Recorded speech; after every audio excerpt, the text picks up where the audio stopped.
3, 2, 1, and open the door. Welcome to Info Pensiunan ASN Channel. Seluruh Indonesia. Sudah mulai mengkaji-kaji belum sih Bang? Apakah nanti akan dipakai kemana nih anggaran setelah nanti kembali gitu dari Komisi 10? Apakah akan dirangkapkan juga setelah masih sidang dimulai? Ya, jadi dengan adanya putusan MK itu tentu kami di Komisi 10 pertama menyambut baik. Yang kedua tentu harus mulai kita pikirkan distribusi anggaran MBG yang kembali ini. Nah, kami di Komisi 10 itu mengusulkan agar distribusi anggaran ini digunakan untuk menuntaskan program-program dasar pendidikan. Contoh, gaji guru. Ini benar-benar kami titip agar pemerintah juga betul-betul punya keinginan kuat untuk menaikkan gaji guru. Hakim sudah diperhatikan, TNI sudah diperhatikan, nah sekarang guru juga harus diperhatikan. Yang kedua, sarana prasarana. Kami sangat menghargai, sangat mengapresiasi pemerintah hari ini melakukan revitalisasi satuan pendidikan. Nah ini tidak hanya sampai tahun 2026, 2027 juga kami usulkan, bahkan sampai 2029. Nah kemudian yang ketiga, digitalisasi pendidikan. Itu juga menjadi hal yang sangat krusial, yang sangat penting dalam rangka perbaikan mutu dari siswa-siswi kita. Nah kami dorong arahnya ke sana, termasuk peningkatan gaji dan kesejahteraan dosen. Nah ini juga penting. Nah sehingga harapan kami, anggaran yang tidak lagi digunakan untuk MBG itu menuntaskan infrastruktur dasar pendidikan. Berikutnya selain itu, ide Pak Presiden kemarin melalui Mensesnek terkait dengan buku mata pelajaran yang akan dirubah. Kami di Komisi 10 prinsipnya setuju, nggak ada masalah dengan catatan. Kan? Satu, buku yang akan dirubah ini tidak hanya tampilan fisik. Materi, isi, kontennya juga tentu harus dirubah, libatkan seluruh pakar-pakar pendidikan. Jadi tidak hanya 1, 2, 3 hari, libatkan seluruh pakar-pakar pendidikan, kemudian dilakukan uji publik. Ya kan? Uji publik ini penting agar tidak muncul isu, tidak muncul opini hanya dikerjakan oleh kelompok tertentu saja untuk kepentingan tertentu. Kemudian berikutnya tentu harapan kami dengan adanya perubahan buku mata pelajaran ini tidak menjadi ladang bisnis baru. Ini harus gratis diberikan kepada siswa-siswi kita, tidak hanya di kota saja, tetapi di seluruh pelosok negeri. Nah, ini harapan kami. Ya tentu ini moga-moga bisa sampai kepada pemerintah, terutama kepada Bapak Presiden langsung. Dan harapan kami juga, besok pada saat diumumkan melalui nota keuangan, kebutuhan-kebutuhan dasar pendidikan seperti yang saya sampaikan tadi juga akan diakomodir oleh pemerintah, dalam hal ini Presiden Prabowo Subianto. Bang, tapi dari Komisi 10 sendiri sudah ada perhitungan belum sih berapa sih anggaran yang akan kembali setelah nantinya MBG dikeluarkan dari pos pendidikan gitu Bang? Kalau kita melihat postur anggaran 2026 hari ini kan kurang lebih sekitar 238 triliun. Nah kalau misalnya benar MBG ini dikeluarkan dari postur anggaran pendidikan sesuai dengan putusan MK, maka ya sekitar itu. Nah, kalau sekitar itu, maka yang bisa kita atasi satu, kekurangan guru. Hari ini kita kurang 560.000 lebih guru se-Indonesia ini. Nah, dengan anggaran seperti itu, ya paling tidak setengahnya bisa diakomodir. Termasuk kebutuhan-kebutuhan dasar lain, gaji dan tunjangan guru ini. Gaji dan tunjangan guru ini juga harus perhatikan. Dan ini mudah-mudahan besok Presiden di dalam pidato nota keuangan beliau, di situ tegas disampaikan bahwa pemerintah akan menaikkan gaji dan tunjangan guru. Besarannya berapa? Ya tentu kita akan diskusi menyesuaikan dengan fiskal negara kita hari. Itu, tapi ya. sudah ada fundingnya ya Bang, buat besok itu bakal disampaikan juga kenaikan guru dan... Kami belum tahu hari ini, tetapi harapan kami di Komisi 10 itu juga akan disampaikan oleh Bapak Presiden. Ya. Mungkin ya karena setelah TNI, Polri, Ya, jadi ASN, saya berharap pengabdian tanpa ikhlas dari guru, pengabdian yang ikhlas dari guru-guru kita ini juga benar-benar bisa dihargai oleh pemerintah. Kami sangat setuju tukin TNI dinaikkan, kami sangat setuju gaji hakim dinaikkan, tetapi kami akan lebih setuju lagi kalau gaji guru juga ikut naik. Gitu. Ya. Komentar sedikit Bang soal yang kapal Yasmin kebakar Bang. Kan sekarang baru di Lombok Barat. Ya, Iya bang. ya sebagai warga Nusa Tenggara Barat yang memang masyarakatnya kemarin ikut menjadi korban, tentu kami meminta kepada Kementerian Perhubungan untuk melakukan evaluasi total karena ini kejadian yang kedua di bulan ini. Kemarin terjadi di sebelah utara perairan Madura, sekarang di Selat Lombok. Nah, walaupun korbannya cuma satu yang meninggal, tetapi lagi-lagi jangan melihat angkanya. Perbaikan total harus dilakukan. Kemudian syarat-syarat kapal yang menyeberang, syarat-syarat muatan kapal yang ikut menyeberang itu juga harus betul-betul dicek lebih lebih teliti lagi agar tidak terjadi. Karena informasi yang saya dapat itu sumber apinya dari salah satu muatan kapal yaitu mobil box di situ yang mengakibatkan kebakaran. Nah, tentu ini menjadi evaluasi semua Kemenhub, kemudian ASDP dan seluruh operator kapal yang beroperasi, tolong dicek kembali kelayakan kapal sebelum berlayar, termasuk penumpangnya. Dan tentu kami sangat prihatin terhadap kejadian ini, tapi alhamdulillah penanganan yang cepat yang dilakukan oleh teman-teman di Basarnas, kemudian teman-teman di pemerintah daerah yang di Kabupaten Lombok Barat, polisi dan seluruh aparat yang tergabung untuk melakukan evakuasi, alhamdulillah kami sangat apresiasi. Nah, ini kan kapal-kapal pariwisata di Labuan Bajo kan juga sering kali tenggelam atau bermasalah gitu. Ini apa sanksinya kurang ketat atau pengawasannya? Ya tentu pengawasan harus lebih ditingkatkan lagi. Operator-operator dicek, kemudian kapal-kapal yang ada dicek lagi apakah memang layak untuk berlayar atau tidak, dan jangan memaksakan. Kalau misalnya sudah tidak layak ya sudah, ya perlu perbaikan dan sebagainya, ya tolong jangan hanya mencari keuntungan saja. Kemudian cuaca kita yang selalu berubah-ubah juga tentu harus menjadi perhatian. Hari ini kita nggak tahu di Selat Bali gelombang berapa meter, ternyata di Selat Lombok tidak setinggi itu. Nah itu kan juga harus koordinasi lintas lembaga ini diperlukan. Kementerian Perhubungan, BMKG, nah itu juga perlu untuk disinkronisasikan. Lalu izin sedikit lagi balik lagi ke soal guru. Bang, kemarin ini kan Pak Mendagri mengatakan bahwa soal guru-guru yang non ASN ini ada dua opsi, katanya akan diangkat menjadi ASN pusat atau ASN daerah. Nah ini kalau dengan Komisi 10 sendiri pembahasannya sudah sejauh apa nih Bang? Jadi pembahasan kami di Komisi 10 terkait 3 klaster guru ini. Jadi ada P3K paruh waktu, penuh waktu, dan PNS. Sementara di Undang-Undang 20 tahun 2023 itu tidak dikenal istilah paruh waktu. Yang ada adalah PNS dan P3K. Nah, paruh waktu ini bagi yang 35 tahun ke atas itu diangkat menjadi penuh waktu. 35 tahun ke bawah itu diusulkan melalui rekrutmen CPNS yang akan dibuka tahun ini. Khusus CPNS guru akan dibuka tahun ini. Tentu, apakah mutlak diangkat langsung menjadi penuh waktu, tentu ada syarat dan ketentuan yang berlaku. Ini sedang digodok terus oleh Direktur Jenderal GTK, dan kami di Komisi 10 juga terus mengawal, terus mengkoordinasikan agar ini bisa tuntas. Jadi tidak ada klaster lagi, adanya hanya PNS dan P3K. Rekrutmen juga ada, rekrutmen CPNS.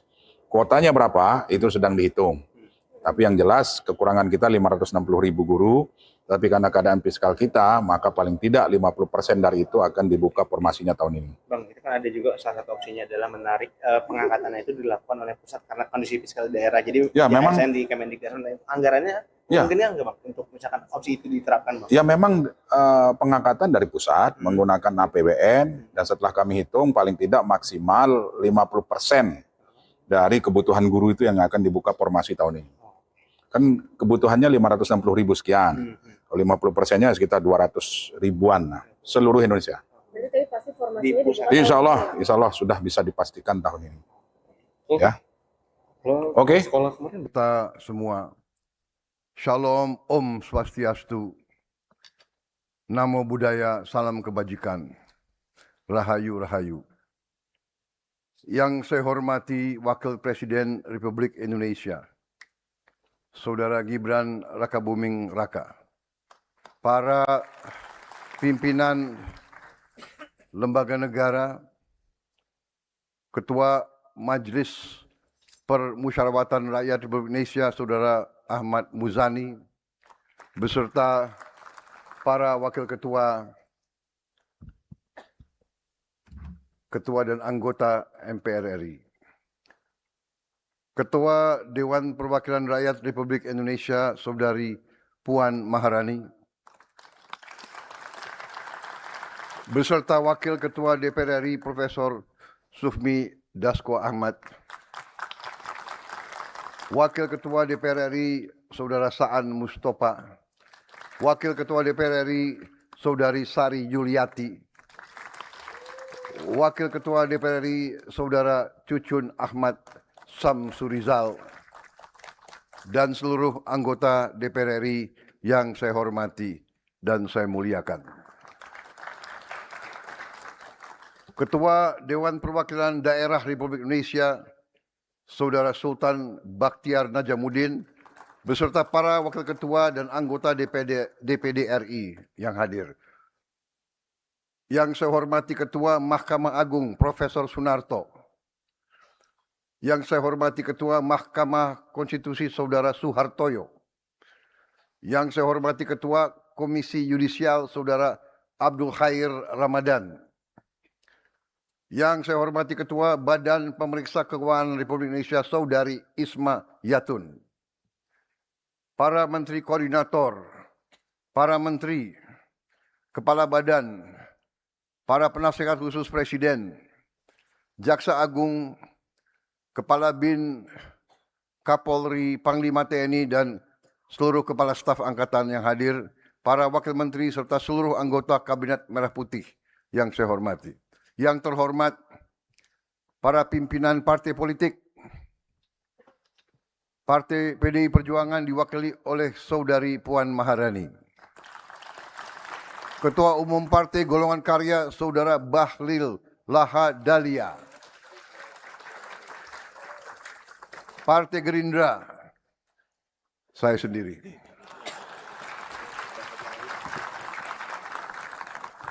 Tapi hadir juga Ketua Harian Profesor Sufmi Dasko Ahmad.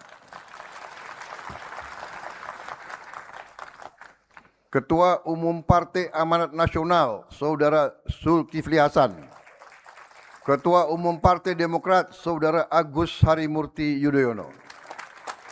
Ketua Umum Partai Kebangkitan Bangsa, Saudara Abdul Muhaimin Iskandar.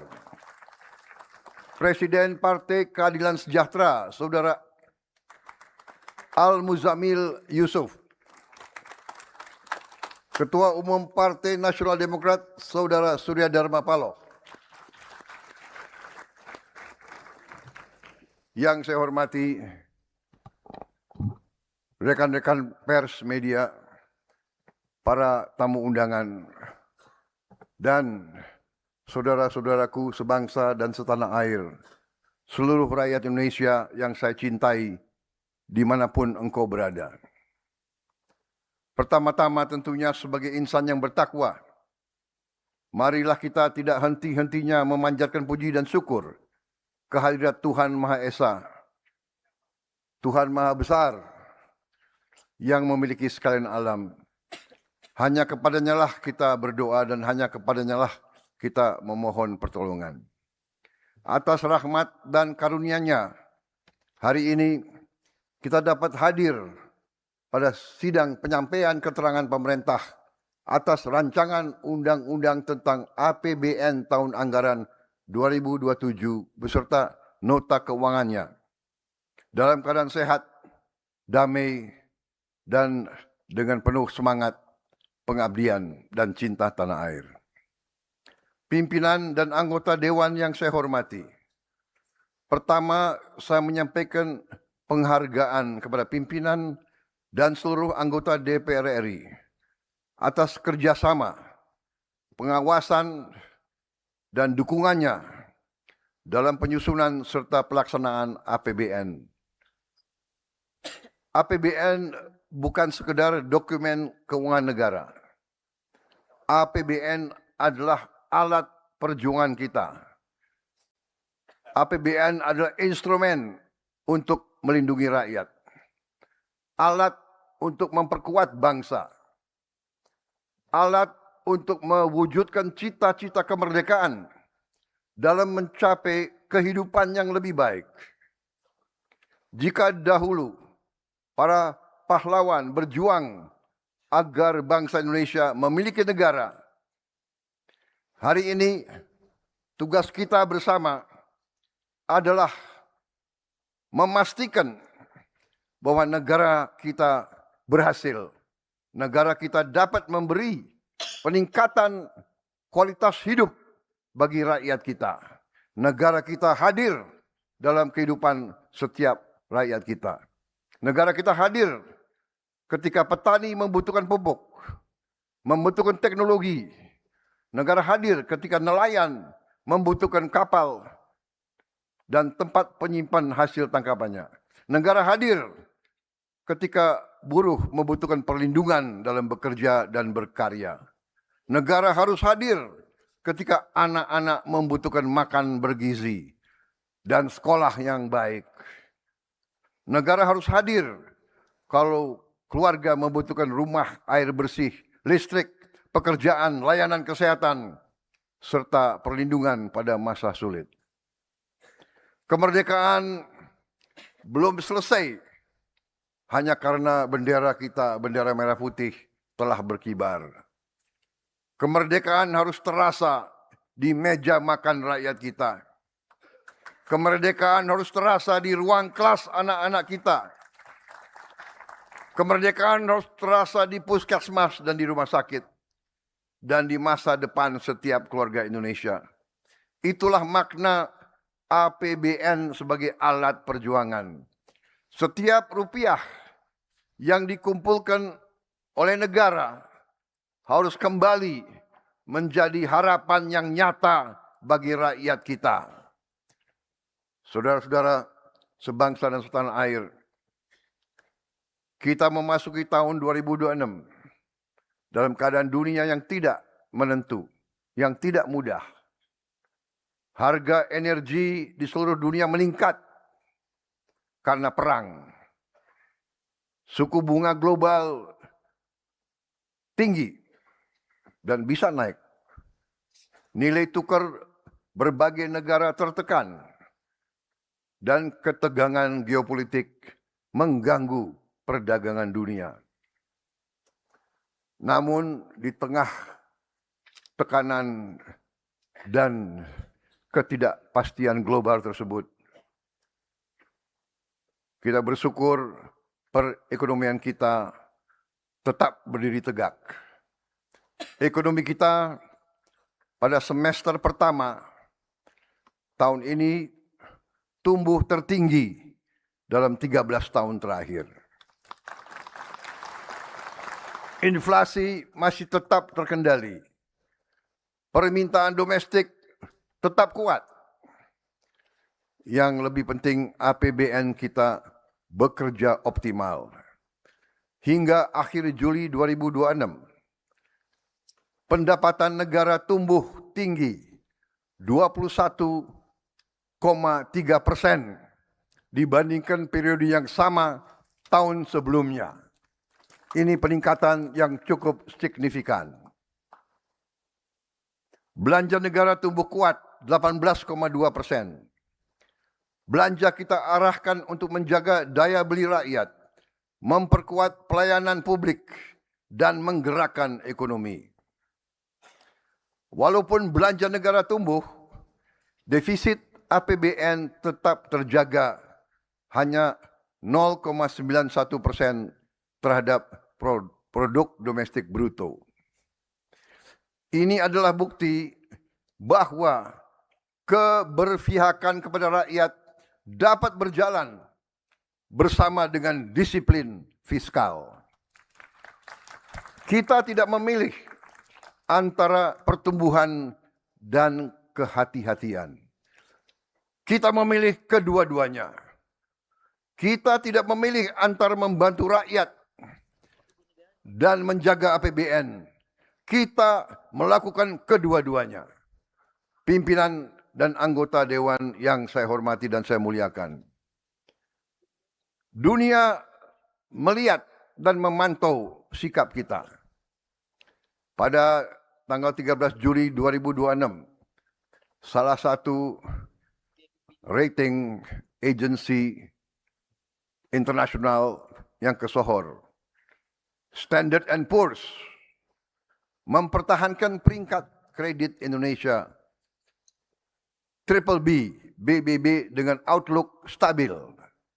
Ini pengakuan dunia terhadap kokohnya perekonomian Indonesia, dan Indonesia tetap berada pada kategori investment grade. S&P bahkan menilai Indonesia memiliki prospek pertumbuhan ekonomi yang kokoh, kebijakan makroekonomi yang secara umum berhati-hati, serta beban utang yang relatif prudent dan sustainable dibandingkan negara-negara setara. Ini bukan kata pemerintah, ini bukan kata saya, ini penilaian mereka terhadap kita. Mereka juga menilai bahwa upaya pemerintah memusatkan pengelolaan sumber daya alam kita dan menutup kebocoran di sektor sumber daya dan mineral dapat meningkatkan penerimaan negara serta devisa ekspor. Mereka secara khusus menilai positif peran Danantara dan potensi PT Danantara Sumber Daya Indonesia DSI dalam memberantas praktek-praktek under invoicing dan transfer pricing yang sesungguhnya adalah praktek penipuan. Itu dari pandangan pengamat-pengamat, pakar-pakar dari barat. Dari timur, lembaga rating Republik Rakyat Tiongkok, China Lianhe Rating, justru memberi rating AAA, stable, yang merupakan level tertinggi dalam penerbitan Panda Bonds untuk Republik Indonesia. Mereka menilai fundamental ekonomi Indonesia solid, kebijakan pemerintah kita efektif, ekonomi kita tahan terhadap guncangan eksternal, dan inflasi kita terkendali. Sidang yang terhormat, kita menerima penilaian-penilaian ini sebagai pengingat bahwa kredibilitas dibangun oleh konsistensi, kerja keras, dan kesungguhan. Dunia tidak hanya menilai apa yang kita umumkan, dunia menilai apa yang benar-benar kita laksanakan. Pimpinan dan anggota dewan yang saya hormati dan saya muliakan, capaian semester pertama tahun 2026 adalah pijakan kita dalam menyusun RAPBN tahun 2027. Untuk itu, arsitektur RAPBN tahun 2027 didesain tetap ekspansif, secara kolaboratif, terarah, dan terukur untuk mendorong pertumbuhan ekonomi lebih tinggi dan sejahtera lebih cepat. Sinergi kebijakan fiskal, moneter, sektor keuangan, dan Danantara harus bekerja sinergis dan semakin solid. Transformasi ekonomi pada aktivitas ekonomi yang bernilai tambah tinggi harus terus diperkuat. Program-program unggulan harus berjalan efektif. Program perlindungan sosial harus andal. Pemberdayaan bagi UMKM harus terus digairahkan. Dukungan untuk petani, nelayan, guru, dan tenaga kerja yang rentan juga harus diperkuat.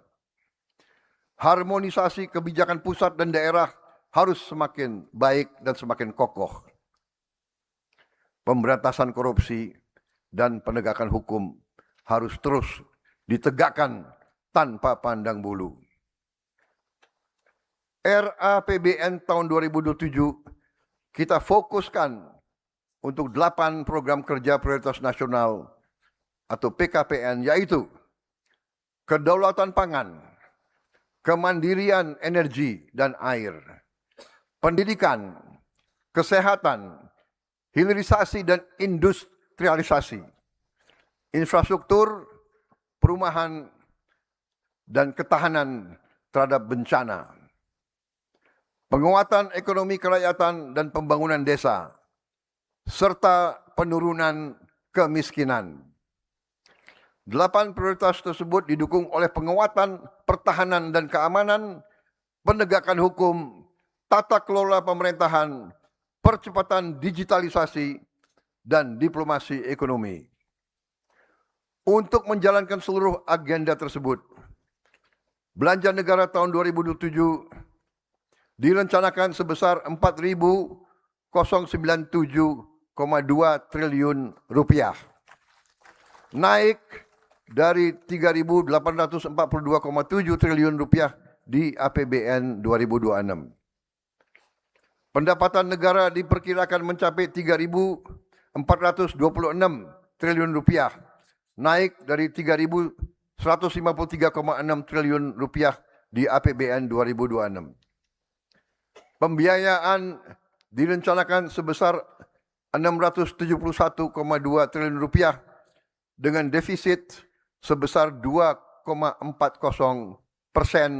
terhadap produk domestik bruto. Dan ini akan kita usahakan untuk kita tekan lebih kecil lagi. Kita memahami bahwa defisit yang ideal adalah sekecil-kecilnya. Bahkan cita-cita kita adalah anggaran yang berimbang. Angka defisit ini turun dari rencana pembiayaan di tahun APBN tahun 2026, yaitu 689,1 triliun rupiah dengan defisit 2,68% produk domestik bruto.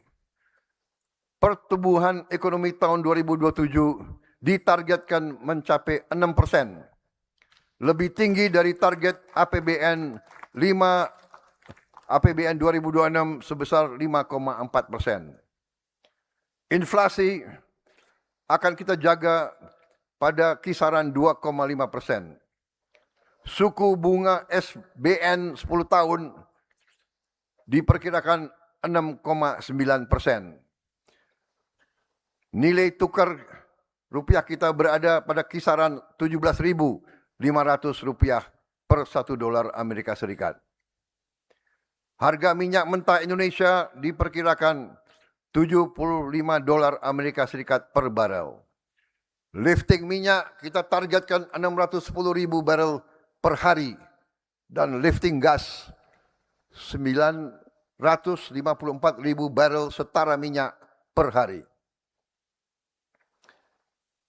Dengan pertumbuhan yang lebih kuat dan APBN yang efektif, kemiskinan di tahun 2027 ditargetkan turun ke rentang 6,0 sampai 6,5% dari target APBN 2026 6,5 sampai 7,5%.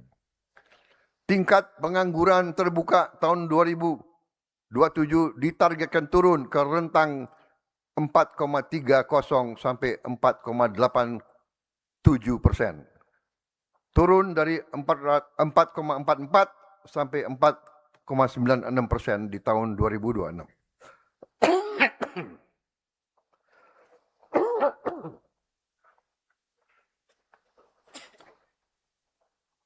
Mohon izin.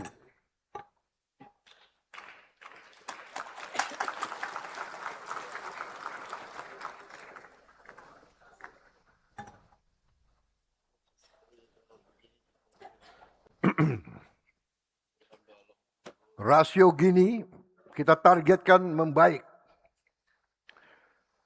menjadi 0,362 sampai 0,367 dari target tahun ini 0377 sampai 0380.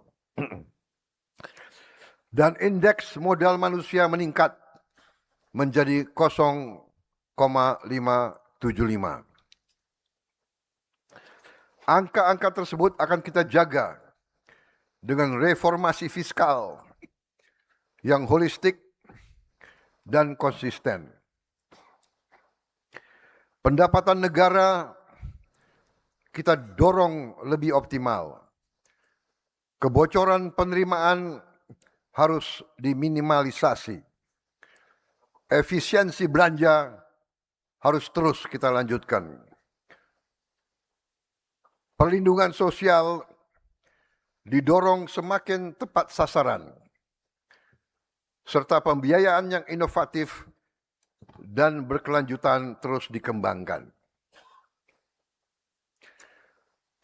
Saudara-saudara sekalian, angka-angka APBN kita sangat bergantung dengan angka-angka makroekonomi kita. Angka-angka makroekonomi kita sangat bergantung dari kualitas data yang dikumpulkan oleh Badan Pusat Statistik kita. Saya mendapat laporan sudah lebih dari 10 tahun kita belum melakukan rebasing atau pembaharuan cara kita menghitung berapa sebenarnya aktivitas ekonomi yang terjadi di negara kita.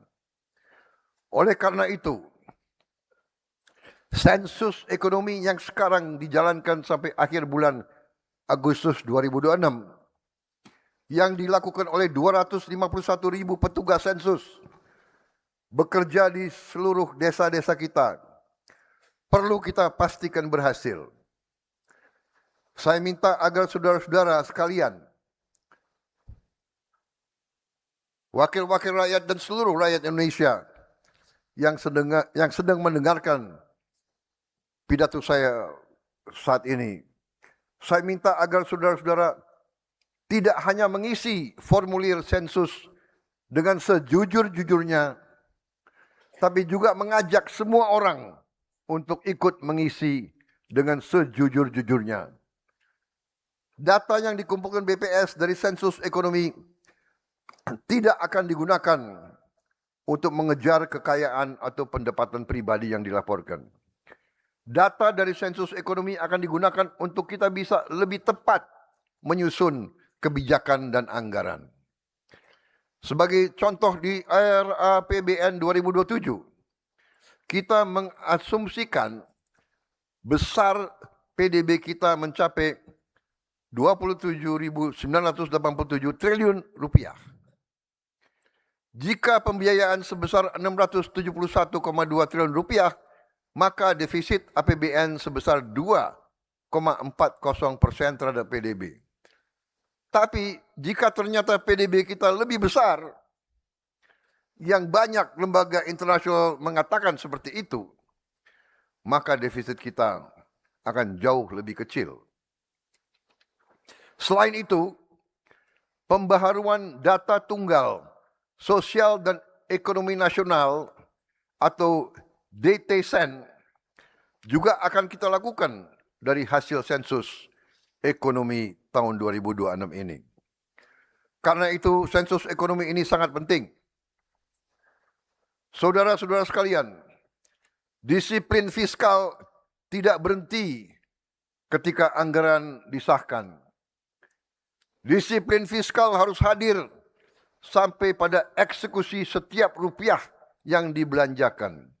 Selama ini terlalu banyak kementerian, lembaga, dan pemerintah daerah membeli barang yang sama, tapi membelinya sendiri-sendiri dengan harga yang berbeda-beda. Spesifikasinya sama, tapi karena prosesnya berulang dan mungkin berbeda-beda, jumlahnya terpecah, daya tawar negara menjadi lemah. Kita harus hentikan APBN digunakan membeli barang yang sama tanpa koordinasi, seolah-olah seperti ribuan pembeli yang tidak saling berbicara Padahal kita semua adalah bagian dari negara Kesatuan Republik Indonesia. Kita apakah pemerintah pusat, pemerintah daerah, atau pemerintah kabupaten kota, kita adalah pemerintah Republik Indonesia. Data Lembaga Kebijakan Pengadaan Barang dan Jasa Pemerintah LKPP menunjukkan bahwa konsolidasi pengadaan pemerintah daerah saat ini telah menghasilkan efisiensi 20,86%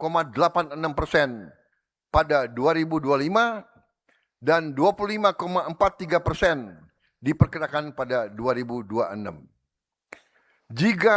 Jika dilaksanakan secara luas dan disiplin, konsolidasi, penggunaan katalog elektronik, perencanaan berbasis data, serta praktek pengadaan terbaik dapat menghasilkan efisiensi sampai 30% dari belanja pengadaan 1.200 triliun rupiah.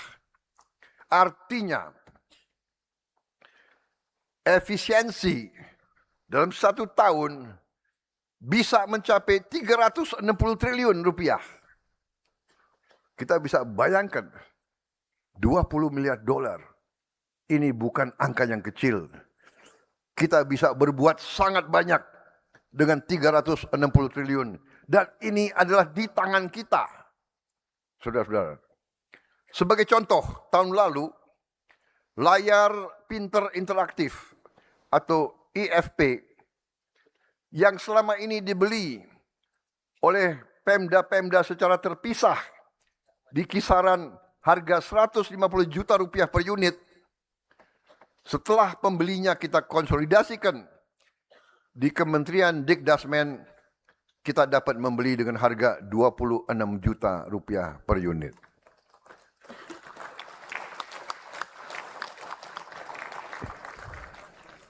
Ini penghematan hampir 6 kali. 6 kali penghematan. Ini real. 150 juta kita beli dengan harga 26 juta termasuk ongkos kirim dan ongkos pasang sampai ke tempat terpencil, terluar, dan tertinggal. Saudara-saudara sekalian. Karena itu, saya melaporkan di sini, pemerintah akan segera mengkonsolidasikan seluruh pengadaan barang dan jasa yang serupa. Kita akan tingkatkan kelembagaan LKPP menjadi badan pengadaan pemerintah. Dan untuk itu kita mohon dukungan Dewan Perwakilan Rakyat yang saya hormati.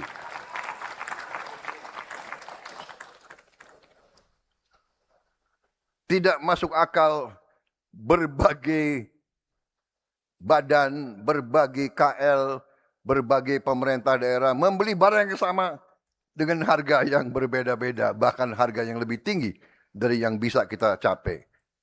Kebutuhan berbagai kementerian, lembaga, dan pemerintah daerah akan dihimpun. Spesifikasi akan distandardisasi. Volume akan disatukan. Proses pengadaan pemerintah akan dilakukan secara digital.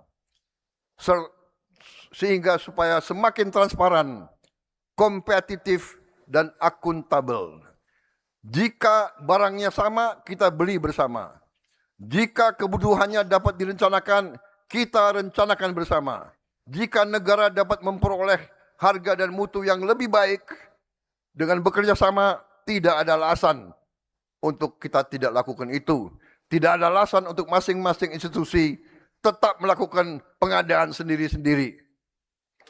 Setiap rupiah yang berhasil kita hemat adalah ruang fiskal tambahan yang dapat kita gunakan untuk rakyat kita.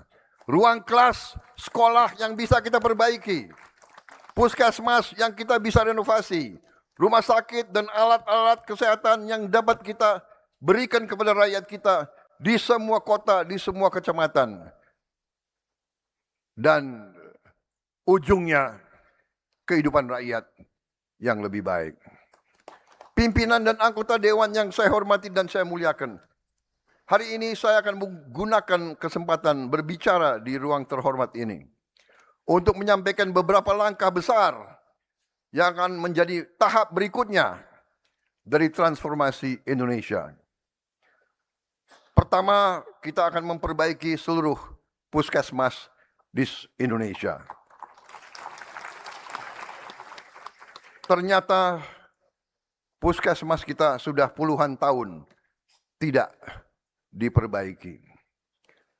Puskesmas harus menjadi benteng pertama yang menjaga kesehatan bangsa. Puskesmas adalah pintu pertama negara ketika rakyat sakit. Di sanalah ibu memeriksa kandungan, bayi mendapat imunisasi, anak diperiksa pertumbuhannya, penyakit dideteksi sebelum menjadi lebih berat. Mulai tahun 2027 pemerintah akan merenovasi 10.000 puskesmas di 7.280 kecamatan di seluruh Indonesia. Setiap puskesmas akan memperoleh anggaran perbaikan sekitar 4 miliar rupiah.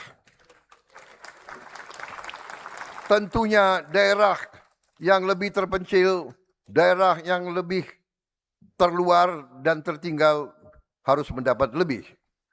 Selain itu, kita juga akan merenovasi dan membangun lebih baik lagi 514 laboratorium kesehatan masyarakat atau Labkesmas di 514 kabupaten dan kota di seluruh Indonesia. Program renovasi puskesmas dan Labkesmas ini harus selesai paling lambat pada tahun 2030. Rakyat tidak boleh menempuh perjalanan jauh hanya untuk memperoleh pelayanan kesehatan dasar. Negara harus hadir sedekat mungkin dengan tempat rakyat hidup. Untuk itu kita juga akan membuat ambulans udara dengan helikopter, dengan pesawat kecil yang bisa mendarat di lapangan-lapangan rumput, di lapangan-lapangan pasir, bisa mendarat di pinggir sungai, supaya tidak ada rakyat kita yang tidak bisa dievakuasi kalau dia sakit.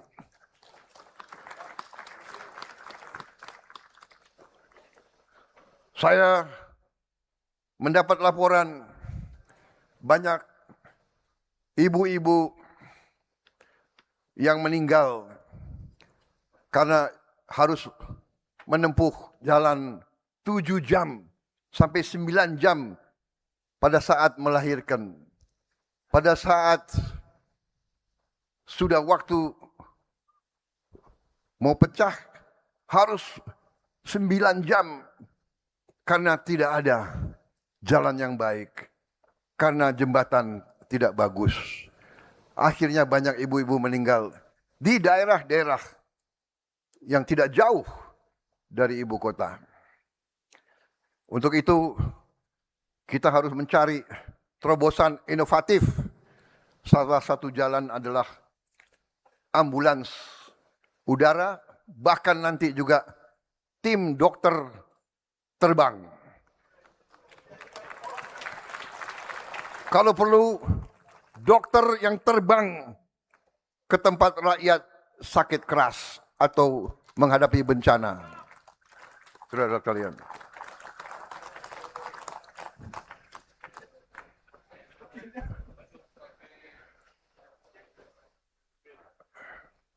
Kedua, kita akan membangun dan merevitalisasi 441 rumah sakit umum daerah.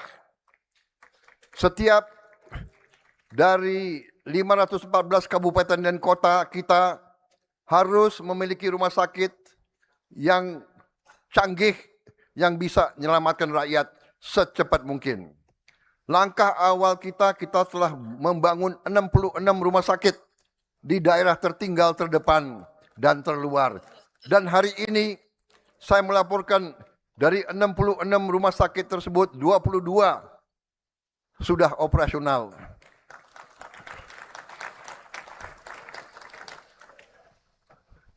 Kita telah membawa alat pemeriksa jantung, CT scan, mamografi, USG, dan layanan modern ke wilayah yang sebelumnya harus merujuk pasien ke tempat-tempat yang sangat jauh.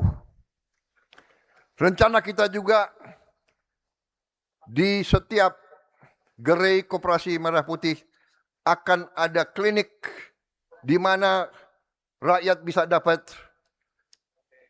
kesehatan layanan melalui jarak jauh. Saudara-saudara, tahap berikutnya jauh lebih besar. Pemerintah akan membangun revitalisasi 440 rumah sakit umum daerah agar setiap kabupaten dan setiap kota memiliki rumah sakit yang baik. RSUD tersebut akan kita perkuat terutama untuk menangani penyakit-penyakit penyebab kematian tertinggi. Kanker, jantung, stroke, ginjal, serta untuk pelayanan kesehatan ibu dan anak. Tidak boleh lagi seorang ibu kehilangan nyawa karena rumah sakit terlalu jauh. Tidak boleh lagi seorang ayah menjual seluruh hartanya karena harus berobat ke kota besar. Untuk memperkuat upaya ini, sebagaimana saya telah melaporkan, kita harus menghadapi dan menyelesaikan masalah kekurangan dokter umum dan dokter spesialis kita. Kita masih butuh tambahan 84.781 dokter umum. Kemudian 127.580 dokter gigi. Saudara-saudara sekalian. 481 kabupaten kota butuh tambahan 55.712 dokter spesialis. Karena itu kita telah membuka 9 fakultas kedokteran baru serta 170 program studi spesialis dan subspesialis. Baik yang berbasis perguruan tinggi maupun berbasis rumah sakit. Dan ini kita akan upayakan lebih banyak lagi. Saudara-saudara sekalian, bila perlu kita sedang memikirkan kita bisa mengundang dokter-dokter dari negara lain untuk praktek di sini untuk waktu-waktu yang terbatas. Karena kalau kita menunggu lulusnya 187.000 dokter gigi, mungkin kita harus nunggu 4 presiden sesudah saya. Saudara-saudara sekalian, rakyat kita menuntut, berharap pelayanan kesehatan secepat mungkin. Kita tidak boleh berpikir normatif. Kita harus berani berpikir inovatif.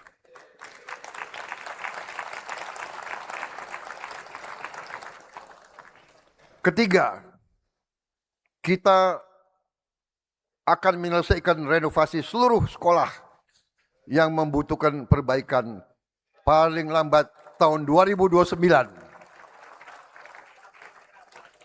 Bagi saya, negara wajib memastikan setiap anak sekolah belajar di sekolah yang aman dan bermartabat.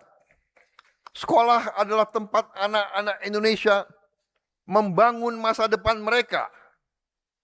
Tetapi kita mengerti bahwa masih banyak anak-anak kita yang belajar dengan atap yang bocor, mungkin juga atap yang runtuh, dinding yang retak, toilet yang rusak, mungkin juga WC yang tidak ada, ruang kelas yang tidak aman. Keadaan ini tidak boleh kita wariskan. Program renovasi seluruh sekolah dan satuan pendidikan yang membutuhkan perbaikan akan terus dipercepat pada tahun 2007 dan 2008 dan harus selesai paling lambat tahun 2029. Ini adalah program renovasi sekolah terbesar dalam sejarah kita. Saudara-saudara sekalian, kita harus berani memasang target yang tinggi. Tidak boleh ada lagi cerita sekolah roboh.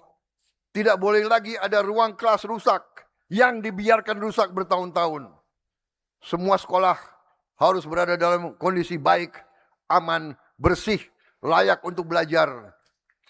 Semua sekolah harus punya kamar kecil yang layak. Semua ruang kelas akan kita lengkapi dengan layar pintar interaktif atau IFP.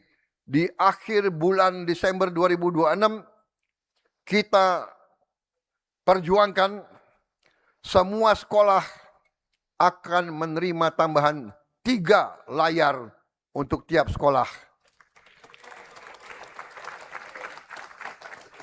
Akhir tahun ini, kalau tahun yang lalu baru terima 1, akhir tahun ini semua sekolah di Indonesia akan punya 4 ruangan yang memiliki IFP. IFP ini akan memudahkan guru dan murid untuk mengajar dan belajar. Kita juga akan mengadakan long distance learning, pembelajaran lewat siaran jarak jauh. Guru-guru terbaik akan bisa mengajar dari studio guru di Jakarta atau di ibu kota provinsi. Semua kelas di seluruh Indonesia akan punya akses kepada pendidikan yang terbaik. Kita harus melakukan lompatan di bidang pendidikan. Pemerintah juga akan memperjuangkan seluruh sekolah negeri tidak dipungut bayaran.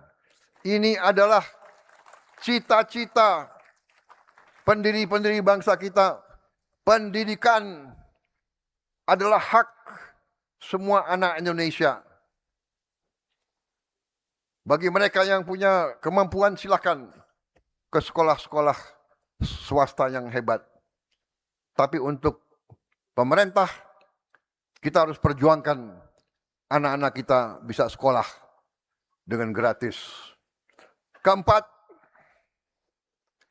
hari ini saya mengumumkan tahap lanjutan kebijakan ekspor 1 pintu kita. Kita telah membahas bersama OJK bahwa kita ingin segera mendirikan bursa mineral dan komoditas strategis. Selama puluhan tahun, Indonesia menjadi salah satu produsen terbesar untuk komoditas-komoditas penting dunia. Kelapa sawit, nikel, timah, batu bara, emas, kopi, karet, dan berapa belas komoditas lainnya.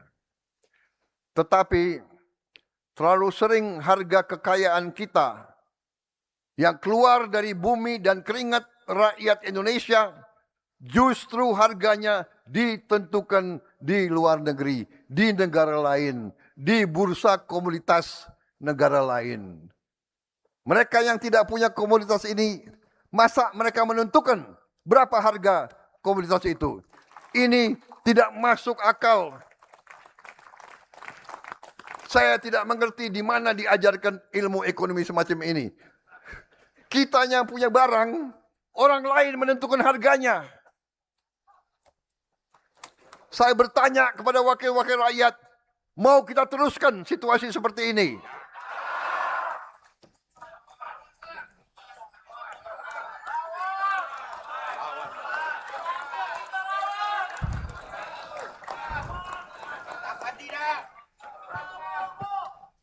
Emak-emak susah, payah membatik. Orang lain yang menentukan harga batik yang mau dijual. Luar biasa. Keadaan ini harus berani kita ubah. Saya minta dukungan Dewan Perwakilan Rakyat untuk kita rubah ini.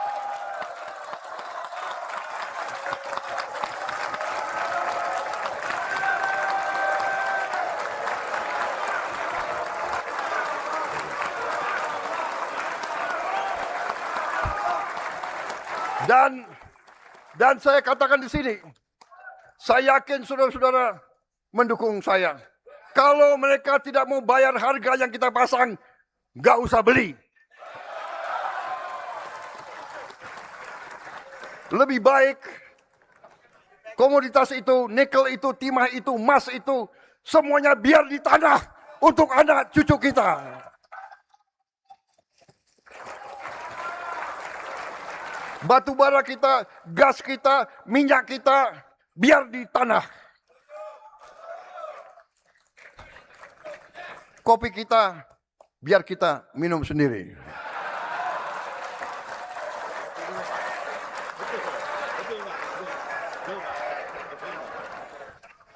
Tapi tentunya kita juga mengerti mekanisme pasar. Kalau harga terlalu tinggi, itu juga nggak masuk akal. Tapi yang penting, bursanya ada di bumi Republik Indonesia.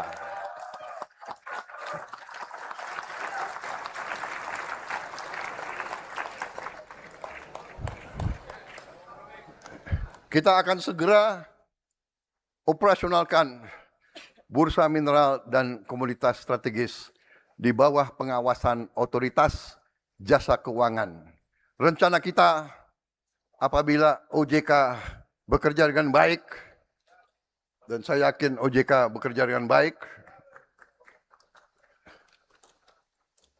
ini emak-emak yang menguasai ekonomi kita sekarang ini. Rencana kita dengan dukungan DPR, kita rencanakan 1 Januari 2027 kita akan memiliki bursa komoditas sendiri. Kita targetkan ketentuan penyelenggaraan bursa mineral dan komoditas strategis segera mohon dibahas oleh DPR RI dan mohon diterbitkan dalam waktu yang sesingkat-singkatnya. Saya terima kasih. Sekarang sudah ada kerjasama yang sangat sinergis antara pemerintah dan DPR.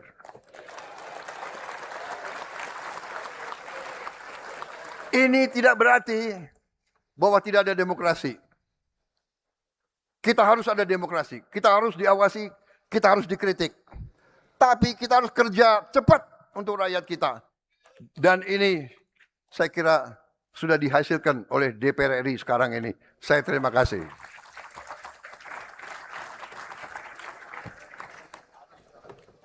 Dan terima kasih khusus sekali lagi untuk PDIP.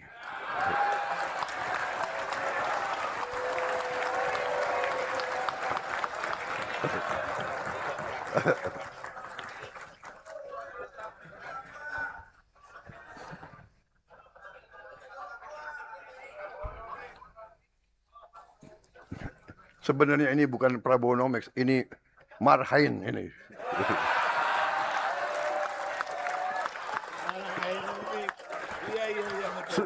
PDIP susah tidak mendukung ini soalnya.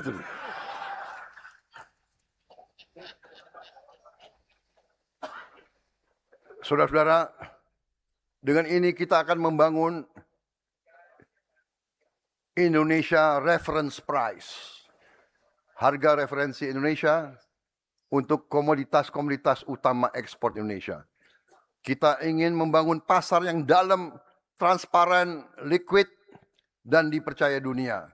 Produsen, petani, eksportir, pembeli, dan investor akan bertemu dalam satu sistem yang diawasi dengan data transaksi yang lebih terang dan ruang penipuan yang semakin sempit. Dalam upaya membangun bursa yang kredibel, otoritas jasa keuangan juga telah melakukan reformasi terbesar dalam sejarah bursa saham kita. Mereka yang melanggar aturan bursa diberi sanksi. Kita juga akan melanjutkan reformasi pasar modal kita dengan mutualisasi pasar modal. Demutualisasi akan membawa pasar modal Indonesia ke standar dunia dan menjadikan pasar modal Indonesia menjadi salah satu yang terbesar di dunia. Pasar modal yang bekerja dengan baik, ini adalah masalah keadilan. Soal kesempatan perusahaan rintisan, startup, pengusaha-pengusaha kita bisa naik kelas, menambah ekuitas, menambah modal, agar bisa memperbesar skala dan dampak usahanya. Minta izin.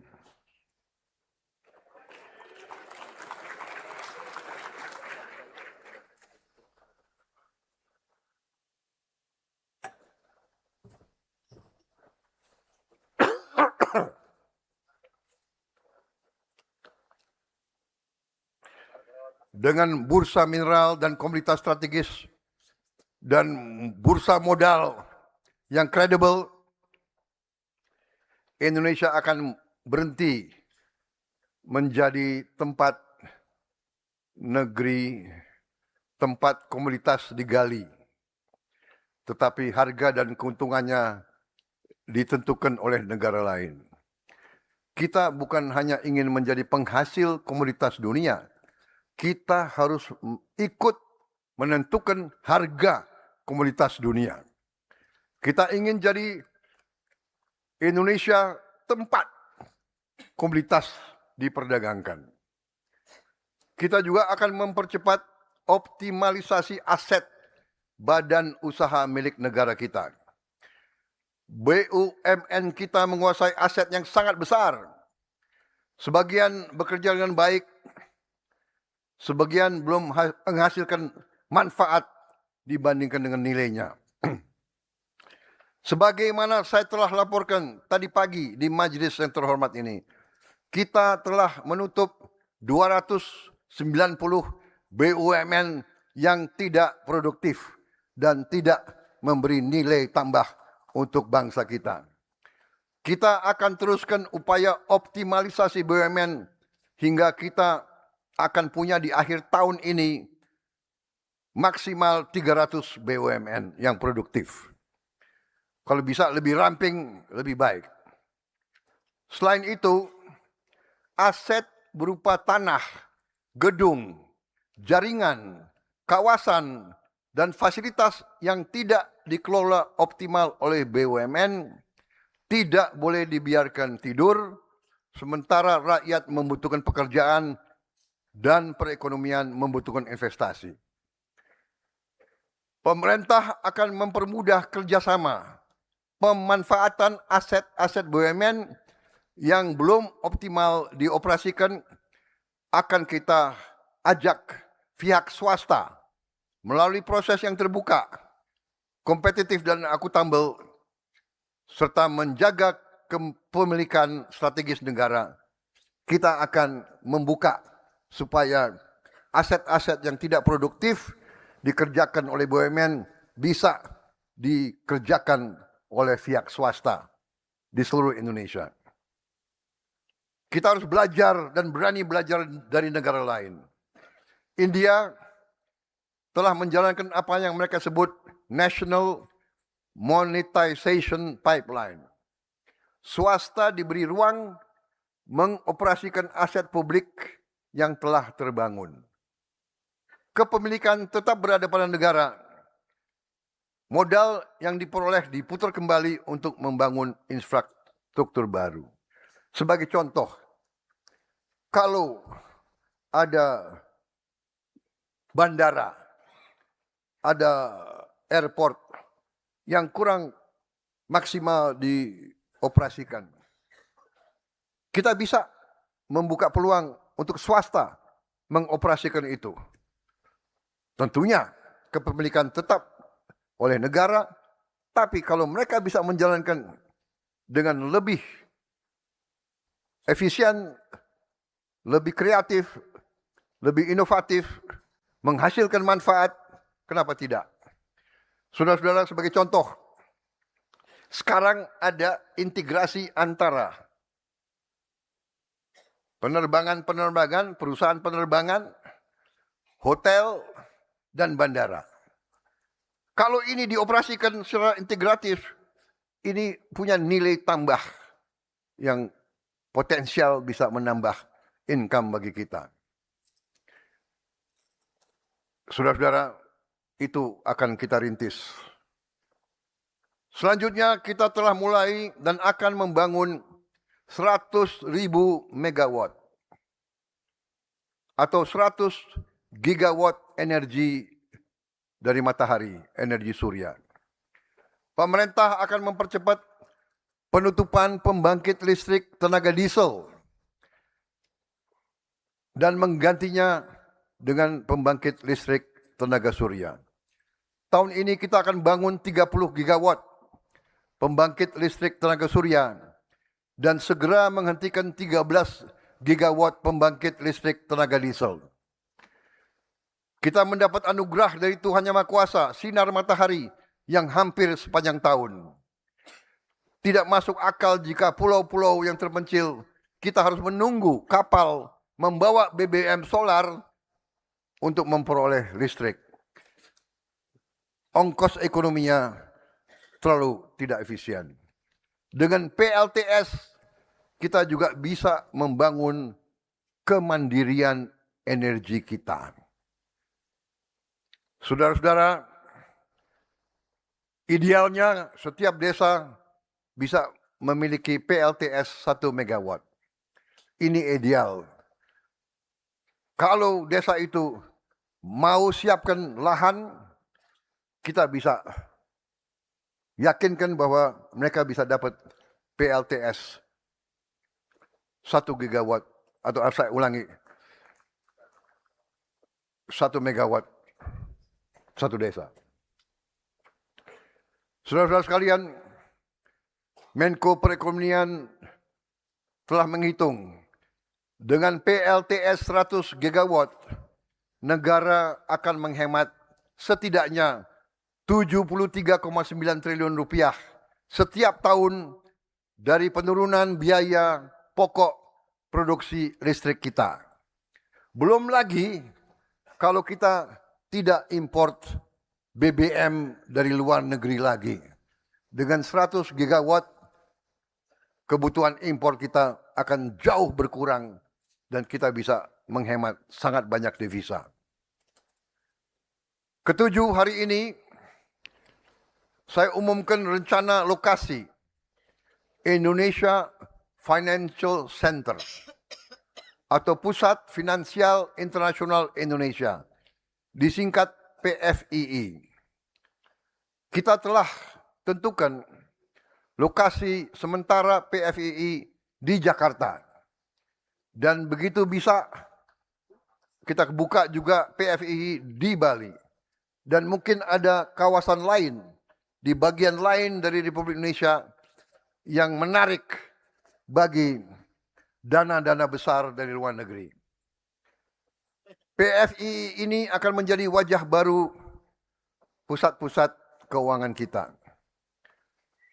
Jakarta dan mungkin nanti Bali sebagai pusat keuangan investasi teknologi finansial, arbitrase, dan penyelesaian sengketa komersial berstandar dunia. Kelembagaan PFII terdiri dari Dewan Pertimbangan, Dewan PFII, Lembaga Pengelola PFII, Lembaga Pengawas Jasa Keuangan PFII, Pengadilan PFII yang di bawah Mahkamah Agung, dan Lembaga Arbitrase PFII. Bahasa Inggris dapat digunakan sebagai bahasa kontrak. Prinsip hukum komersial dan standar internasional dapat kita adopsi.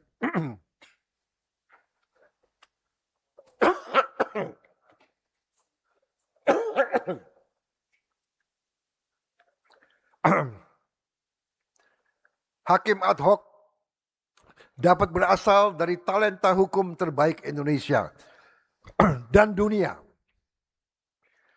Kegiatan dapat mencakup perbankan, asuransi, pasar modal, derivatif, bursa karbon, bulian, fintech, keuangan syariah, family office, treasury center, dan manajemen investasi. PFII menyediakan kepastian transfer dan repatriasi modal secara laba, fasilitas perpajakan untuk kegiatan yang memenuhi syarat, golden visa, dan pelayanan perizinan yang kompetitif. Pada saat yang sama, aturan anti pencucian uang, transparansi pemilik manfaat, kewajiban perpajakan, dan pertukaran informasi internasional tetap kita tegakkan. Kita membangun PFII agar modal dunia menemukan kepastian di Indonesia. Talenta terbaik bekerja di Indonesia. Dan transaksi atas kekayaan Indonesia diselesaikan di Indonesia. Untuk awalnya Jakarta dan Bali harus menjadi tempat modal dunia dihimpun dan masa depan Indonesia dibiayai. Selanjutnya hari ini saya ingin masyarakat mengenal Danantara Development Management Fund atau DDMF. Danantara adalah dana kedaulatan kita. Danantara harus menjadi instrumen pembangun kapasitas bangsa untuk puluhan tahun mendatang. DDMF adalah instrumen yang menyiapkan, mengembangkan dan membiayai proyek strategis jangka panjang yang penting bagi Indonesia tapi belum dapat kita biayai dengan investasi komersial jangka pendek. Dan juga kita hindari harus dibiayai oleh APBN. Melalui DDMF, dana kedaulatan Indonesia akan ditanamkan secara disiplin dan profesional. Sebagai contoh, pada proyek mobil nasional, kita rencanakan mobil nasional kita produksi secara massal di akhir tahun 2028. Fasilitas sudah dibangun di daerah Subang. Proyek motor nasional juga telah kita luncurkan. Ekosistem motor nasional sudah bekerja. 2 perusahaan swasta besar telah bekerja. 2 BUMN juga telah mulai produksi motor listrik. Kita juga harus membangun giant seawall, tanggul besar untuk mengamankan pantai utara Pulau Jawa. Ini mutlak harus kita lakukan. Jangan kita tunggu bencana datang. Kita harus belajar dari negara lain. Negara Belanda membangun infrastruktur perlindungan jangka panjang tanpa perlu menunggu bencana. Giant seawall di Belanda kini melindungi jutaan penduduk Belanda dan menjadi simbol kemampuan teknologi nasional Belanda. Giant seawall kita di pantai utara Jawa harus kita bangun segera dan menjadi sabuk perlindungan bagi jutaan warga Pantura Jawa untuk menyelamatkan puluhan ribu hektar yang sudah mulai tenggelam oleh naiknya laut.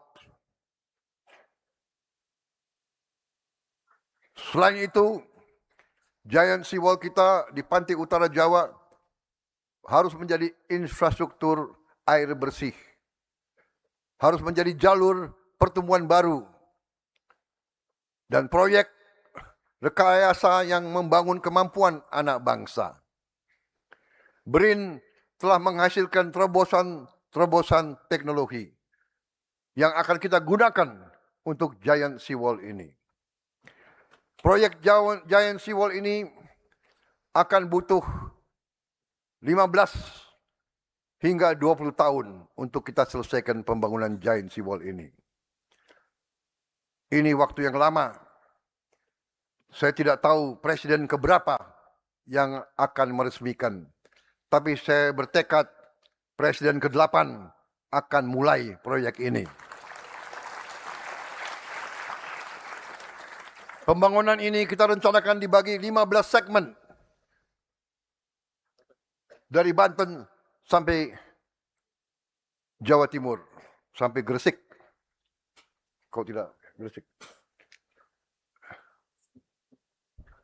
Dan jika dilaksanakan serentak, sesungguhnya mungkin berkurang dari 20 tahun. Apapun, kita harus berani mulai. Ini menyangkut hajat hidup puluhan juta rakyat kita yang hidup di Pantura. Dan kita harus ingat berapa persen industri kita ada di kawasan-kawasan di pantai utara, mulai Jawa Barat sampai ke Jawa Timur. Jadi masa depan industri kita juga dipertaruhkan. Tadi saya sebut kita akan percepat proses elektrifikasi mobilitas rakyat. Subsidi BBM harus kita kurangi secara signifikan. Untuk itu pemerintah yang saya pimpin kemarin telah meluncurkan ekosistem motor listrik nasional. Selain itu hari ini kita umumkan, kita akan beri insentif yang cukup besar untuk mereka yang bisa membangun 1 juta motor listrik yang diproduksi di dalam negeri oleh perusahaan Indonesia. Kebijakan ini mempunyai 3 tujuan sekaligus. Menurunkan biaya kendaraan untuk rakyat, mengurangi konsumsi bahan bakar impor, dan membesarkan industri motor listrik nasional, beserta rantai pasok baterai, komponen, perangkat lunak, serta layanan purna jualnya. Saudara-saudara, kita telah memiliki hampir semua unsur dalam baterai untuk kendaraan listrik. Hampir semua. Setiap motor listrik buatan Indonesia yang melaju di jalan raya adalah 3 kemenangan sekaligus. Saya ulangi ya. Setiap motor listrik buatan anak-anak Indonesia yang berjalan di jalan Indonesia memiliki 3 kemenangan bagi bangsa kita. Pertama, penghematan bagi rakyat. Penghematan bagi keluarga mereka. Kita perkirakan mereka akan bayar lebih 50% lebih rendah dari pengeluaran yang mereka lakukan sekarang untuk motor BBM. Bahkan bisa nanti turun hanya 30% dari biaya yang mereka keluarkan sekarang. Pengurangan impor energi dan yang sangat penting, pekerjaan dan penghasilan bagi anak-anak Indonesia. Ke-10, hari ini saya sampaikan ke Dewan, saran pemerintah Indonesia, saran kami untuk kita izinkan dui kewarganegaraan bagi talenta-talenta tertentu yang dibutuhkan oleh bangsa Indonesia. Indonesia memiliki jutaan diaspora. Di antara mereka terdapat ilmuwan yang hebat-hebat. Dokter, insinyur, ahli kecerdasan buatan, peneliti, pengusaha, seniman, atlet, terutama pemain bola, profesional kelas dunia. Sebagian terpaksa mengambil kewarganegaraan lain karena kebutuhan karier, keluarga, atau pengabdian mereka di luar negeri. Kita tidak boleh memaksa talenta terbaik Indonesia memilih antara kesempatan berkarya di dunia dan ikatan mereka kepada tanah air. Hari ini pemerintah akan mengajukan kepada sidang yang terhormat ini perubahan undang-undang untuk membuka kewarganegaraan ganda secara terbatas bagi mereka yang memiliki talenta istimewa dan dapat memberi sumbangan luar biasa bagi kepentingan nasional. Kebijakan ini akan kita rancang dengan selektif terukur, disertai uji integritas, kewajiban yang jelas, serta perlindungan penuh terhadap keamanan dan kepentingan negara. Saudara-saudara sekalian, pimpinan dan anggota dewan yang saya hormati dan saya muliakan. Seluruh kebijakan yang kita lakukan memiliki satu tujuan. Mengubah kekayaan Indonesia menjadi kekuatan Indonesia. Renovasi 10.000 puskesmas, pembangunan 441 RSUD, perbaikan seluruh sekolah dari Sabang sampai Merauke, dari Miangas sampai Rote, akan memastikan negara hadir dalam kebutuhan paling dasar rakyat. Bursa komoditas akan memperkuat kedaulatan rakyat, meningkatkan penghasilan negara. Optimalisasi aset BUMN akan membuat kekayaan negara lebih produktif. Indonesia International Financial Center atau PFI akan menarik modal dan talenta global. DDMF kita bentuk untuk membiayai proyek lintas generasi.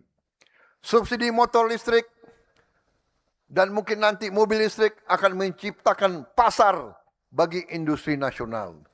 Kebijakan kewarganegaraan secara terbatas akan memanggil pulang kemampuan terbaik dari diaspora kita dan juga talenta-talenta terbaik untuk memperkuat bangsa Indonesia.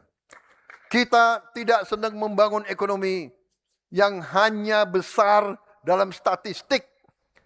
Kita sedang membangun negara yang berdaulat dalam keputusan, adil dalam pembagian dan pemerataan, nyata dalam kehidupan rakyat. Saya mengajak DPR RI, DPD RI, seluruh lembaga negara, pemerintah daerah, dunia usaha, perguruan tinggi, pekerja, petani, nelayan, tenaga kesehatan, guru, dan seluruh rakyat Indonesia untuk mengawal agenda besar kita bersama-sama. Kita akan melaksanakannya dengan disiplin. Tidak boleh ada proyek yang hanya besar pada anggaran, tetapi kecil manfaat nyata bagi rakyat. Tidak boleh ada insentif tanpa pekerjaan baru. Tidak boleh ada investasi tanpa transfer teknologi. Setiap rupiah harus memiliki tujuan. Setiap kebijakan harus memiliki ukuran. Setiap pejabat harus memiliki pertanggungjawaban. Untuk itu saya juga mengajak kita semua untuk terus koreksi diri. Terus meningkatkan disiplin. Pemerintah harus mengabdi kepada rakyat. Mengabdi kepada bangsa. Memberi solusi kepada kesulitan-kesulitan rakyat. Tugas pemerintah yang paling utama melindungi segenap tumpah darah rakyat dari semua ancaman. Ancaman kemiskinan, ancaman bahaya fisik, ancaman pemutusan hubungan kerja, dan berbagai ancaman lain. Ancaman kelaparan, ancaman tidak dapat pelayanan kesehatan. Pemerintah di semua tingkatan, tidak hanya pemerintah pusat, pemerintah daerah, pemerintah provinsi, pemerintah kabupaten kota, ya, pemerintah desa. Kita harus menghilangkan praktek-praktek korupsi, penipuan, markup, penggelembungan dalam pembelanjaan. Tadi sudah saya sebut, kita akan buat satu lembaga yang mengkonsolidasikan semua pembelanjaan pemerintah di satu lembaga. Pemerintah harus lebih efisien di setiap tingkatan. Kita harus kurangi semua pengeluaran tidak efisien. Saya gembira Sekarang tidak ada lagi anggaran untuk ulang tahun kementerian. Ulang tahun kementerian cukup potong tumpeng di kantor saja. Dan saya berharap juga di semua provinsi dan semua kabupaten kota jangan ada anggaran untuk merayakan ulang tahun besar-besaran. Lebih baik perbaiki sekolah, perbaiki rumah sakit, tingkatkan gaji guru daripada seremoni upacara.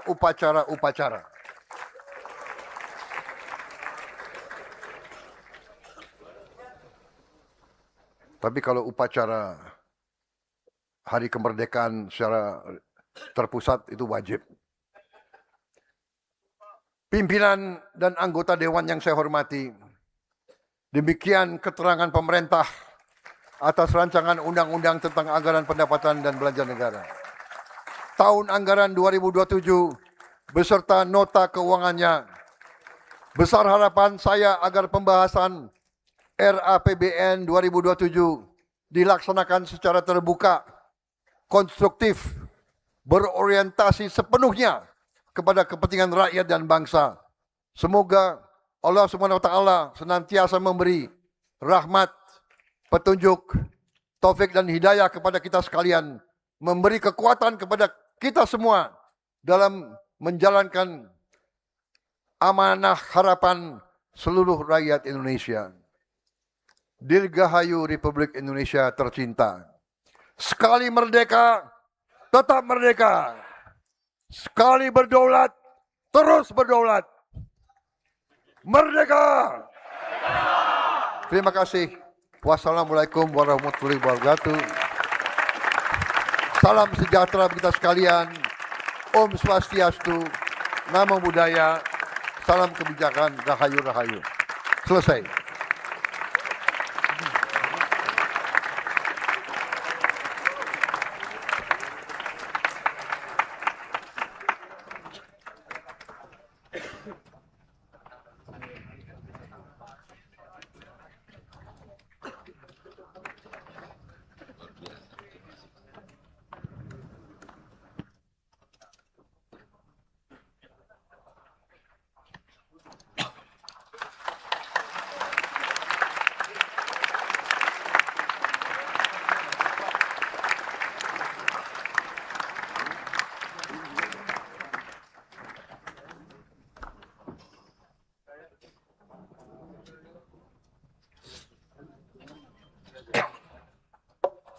Persiapan penyampaian RUU tentang APBN tahun anggaran 2027 beserta nota keuangan dan dokumen pendukungnya dari Presiden Republik Indonesia kepada Ketua DPR RI dilanjutkan dengan penyampaian permintaan pertimbangan DPD RI atas RUU tentang APBN tahun anggaran 2027 beserta nota keuangan dan dokumen pendukungnya dari Ketua DPR RI kepada Ketua DPD RI dan penandatanganan berita acara penyampaian RUU tentang APBN tahun anggaran 2027 oleh Ketua DPR RI dan Presiden Republik Indonesia serta penandatanganan berita acara permintaan pertimbangan DPD RI atas RUU tentang APBN tahun anggaran 2027 beserta nota keuangan dan dokumen pendukungnya oleh Ketua DPR RI dan Ketua DPD RI.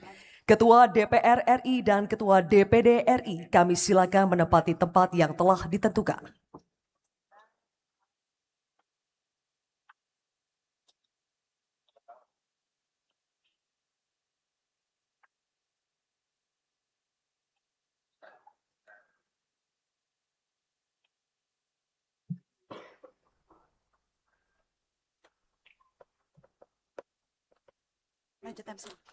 Mohon berkenan Presiden Republik Indonesia untuk menuju tempat yang telah ditentukan.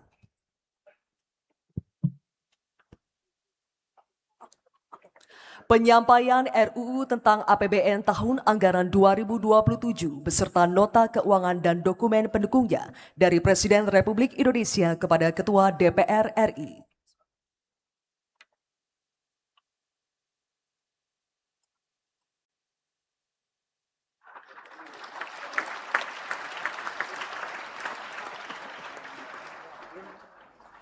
Penyampaian permintaan pertimbangan DPD RI atas RUU tentang APBN tahun anggaran 2027 beserta nota keuangan dan dokumen pendukungnya dari Ketua DPR RI kepada Ketua DPD RI.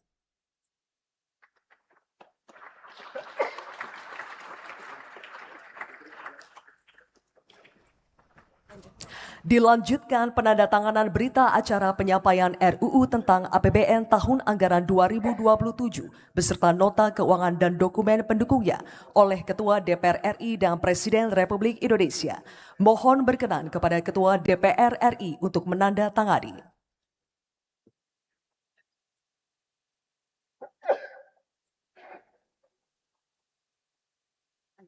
Mohon berkenan kepada Presiden Republik Indonesia untuk menandatangani.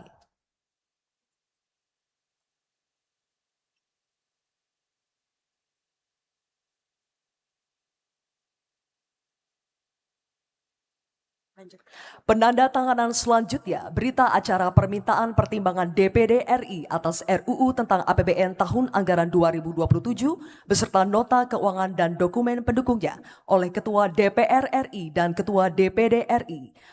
Mohon berkenan kepada Ketua DPR RI untuk menandatangani.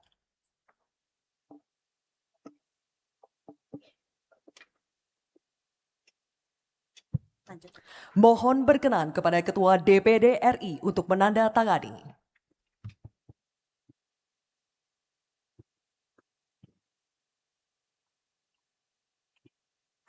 Mohon berkenan Presiden Republik Indonesia, Ketua DPR RI dan Ketua DPD RI kembali ke tempat semula.